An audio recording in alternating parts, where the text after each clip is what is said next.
포이맨 칼럼. 죽을 준비나 하시오. 호랑이는 죽어서 가죽을 남기고 사람은 죽어서 이름을 남긴다는 말이 있습니다. 사람은 태어나면 반드시 한 번은 죽게 마련입니다. 오늘은 죽어서 가야 되는 공동묘지 이야기를 하려고 합니다.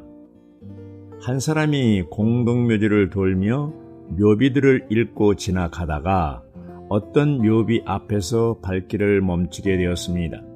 그 묘비의 글은 세 줄로 되어 있었습니다. 첫 줄은 이렇게 새겨져 있었습니다. 나도 전에는 당신처럼 그 자리에 그렇게 서 있었소.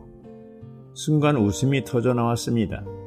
무슨 이런 묘비가 다 있나 하는 생각이 들었습니다. 그러나 두 번째 줄을 읽고 난 순간 이게 아니구나 싶었습니다. 나도 전에는 당신처럼 그곳에 서서 그렇게 웃고 있었소. 그래서 자세를 가다듬고 긴장한 마음으로 세 번째 줄을 읽었습니다. 이제 당신도 나처럼 죽을 준비나 하시오.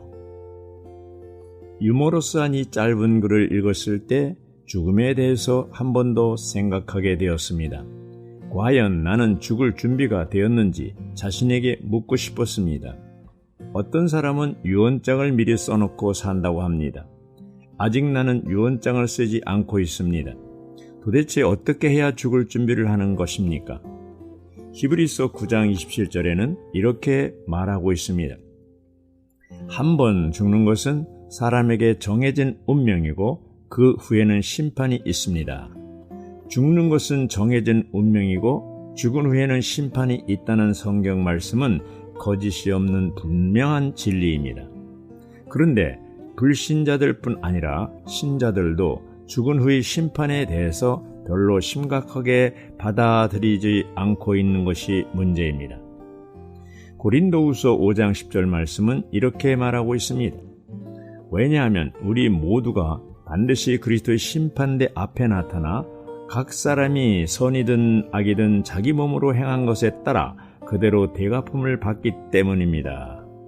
여기서 그리스도의 심판대는 몇 가지 의미가 있다고 봅니다.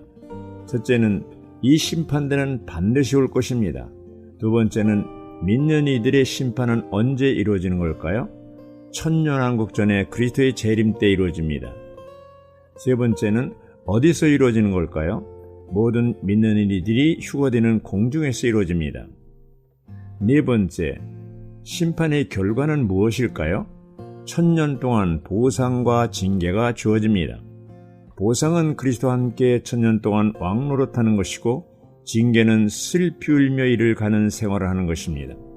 그러므로 오늘날의 교회 생활은 그리스도의 심판대와 절대적으로 관계가 있기 때문에 우리는 이기는 생활이 필요한 것입니다. 반면 로마서 14장 10절은 불신자들에 대한 심판을 말하고 있습니다. 하나님의 영원한 심판은 크고 흰 보좌에서 주로 시행될 것입니다. 크고 흰 보좌에서 시행될 영원한 심판은 첫째, 천년왕국 후에, 둘째, 불신자들에 대한 심판이며 셋째, 이 심판 후에 불못에서 영원한 형벌을 받게 될 것입니다. 이 심판은 유죄 판결받은 모든 죄인들에게 해당됩니다. 즉, 믿는 이들의 심판은 천년왕국 전에 있지만 불신자들에 대한 심판은 천년왕국 후에 있습니다. 그러므로 믿는 이들이 죽을 준비를 한다는 것은 무엇을 의미하는 걸까요? 그것은 그리스도의 심판대를 대비하는 것을 말합니다. 성도들은 한 사람도 빠지지 않고 반드시 그리스도의 심판대에 설 것입니다. 이것은 너무나 분명한 진리입니다. 로마서 12장 2절의 말씀대로 우리는 이 시대를 본받지 말고 생각이 새로워짐으로 변화되어 하나님의 선한 뜻, 하나님께서 기뻐하시는 뜻, 하나님의 온전한 뜻이 무엇인지 분별할 필요가 있습니다. 생각이 새로워지려면 그리스도 예수님의 생각으로 바뀌어야 합니다. 따라서 믿는 이들의 죽을 준비는 그리스도의 심판대를 바라보고 사는 것이라는 생각이 듭니다. 아멘.